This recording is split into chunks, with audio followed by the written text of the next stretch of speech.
Welcome everyone to Lecture Series Part 2 Adaptive Algorithm in Wearable Biomedical Sensors.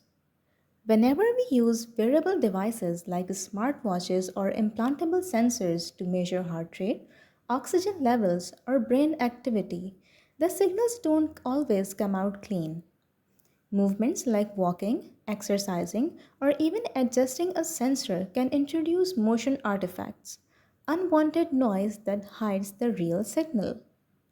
This is a big problem because a noisy signal can lead to false alarms in healthcare devices.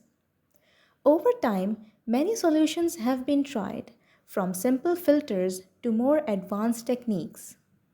But one of the most promising directions is using adaptive algorithms. Unlike fixed filters, adaptive algorithms can adjust themselves in real time as the signal and movement changes. So let's begin our lecture. People recently use more wearable devices for many reasons, including medical purposes and biological measurements. And I think you would be more familiar with it by now. Heart rate is considered one of the most important vital signs for health monitoring. Heart rate has been estimated extensively using photoplethysmography (PPG), which are based on non-invasive blood volume pulse measurement.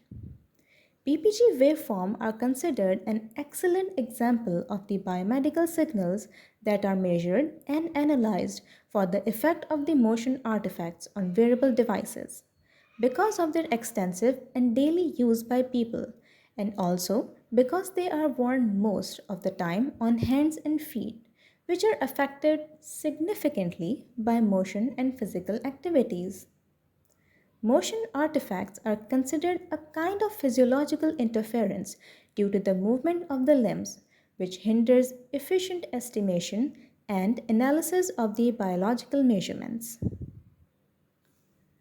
The research we are about to discuss uses DWTRI or Discrete Wavelet Transform Recursive Inverse Algorithm to remove motion artifacts. What is it and how it works? We'll come back to it later. But first, we will discuss the algorithms previously applied in various literatures and why they performed less effectively. Adaptive filtering. A standard adaptive filter using the infrared photoplethysmography as a reference signal to cancel motion artifacts. It is struggled due to poor correlation between heart signal and infrared photoplethysmography during motion. Rapid changes in the signal to motion ratio reduced filter effectiveness, and it was originally designed for accelerometer based references. Periodic motion tracking. It detects periodic motion patterns and subtracts them from the PPG signal. It was negatively influenced by presence of heart rate component in the IRPPG, and this filter only works well with periodic motion, fails in irregular or non-rhythmic movements. Independent Component Analysis (ICA). It separates mixed signals into independent source components, attempts to isolate heart rate versus motion components. With only two PPG channels available, ICA lacks sufficient input diversity to separate components cleanly, and it needs more channels to be effective.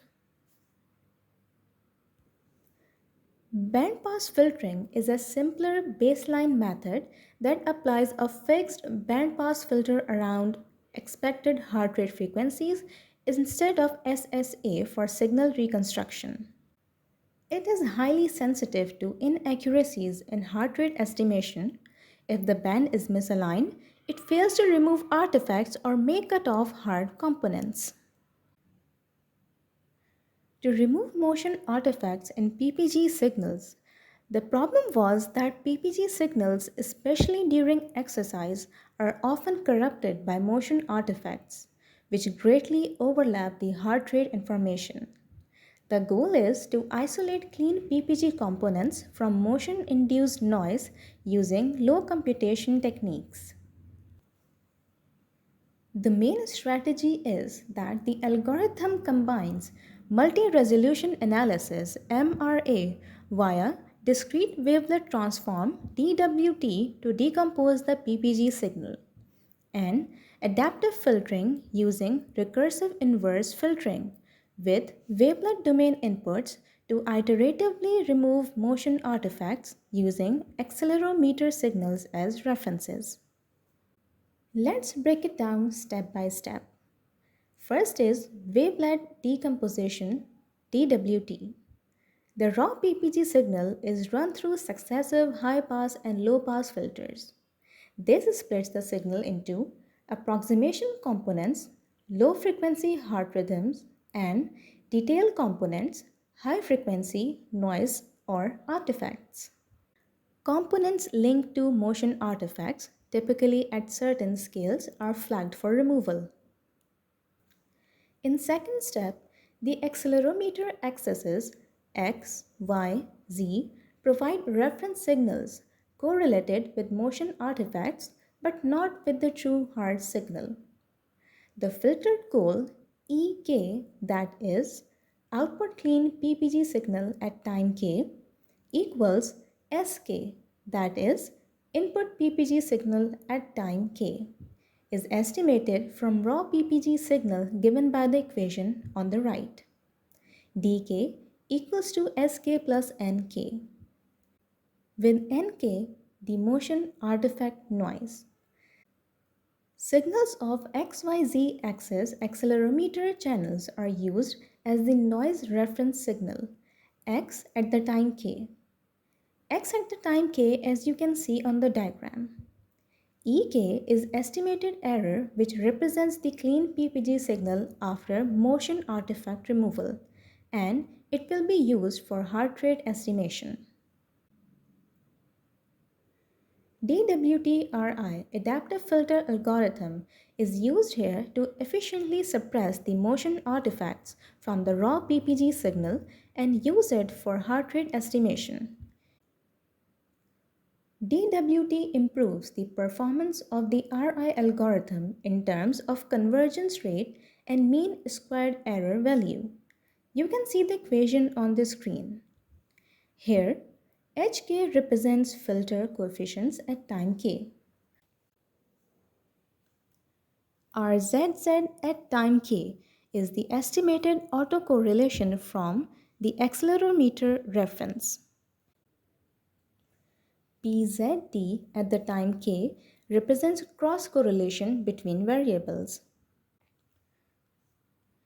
Additionally, the step size mu at the time k gradually reduces over time. This helps ensure stable convergence as the filter learns. Step size is a parameter that controls how much the filter coefficients are updated at each iteration in response to the error signal. Think of it like the learning rate in machine learning.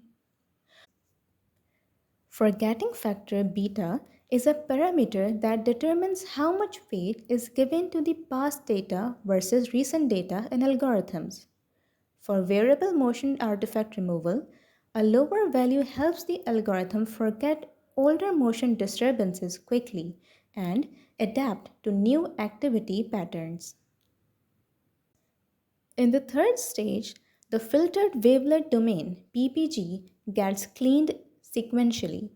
First stage uses x-axis accelerometer as reference, then y-axis, then z-axis, each progressively removing more artifacts.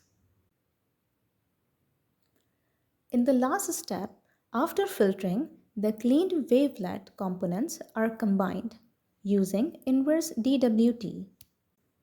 The resulting signal yield an accurate estimate of heart rate with average absolute error as low as 1.17 bpm across subjects. The 1.1 bpm error from the DWTRI wavelet based method is among the lowest reported outperforming many real time wearable motion artifact removal techniques. Here is the simplified flow of the algorithm.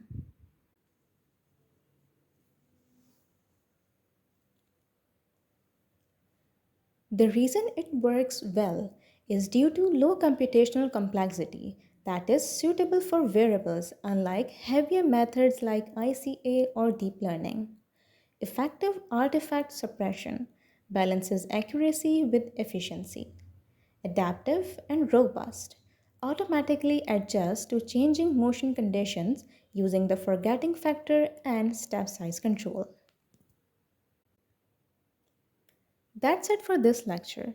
In the next video, you will learn about biofeedback enabled cochlear implant.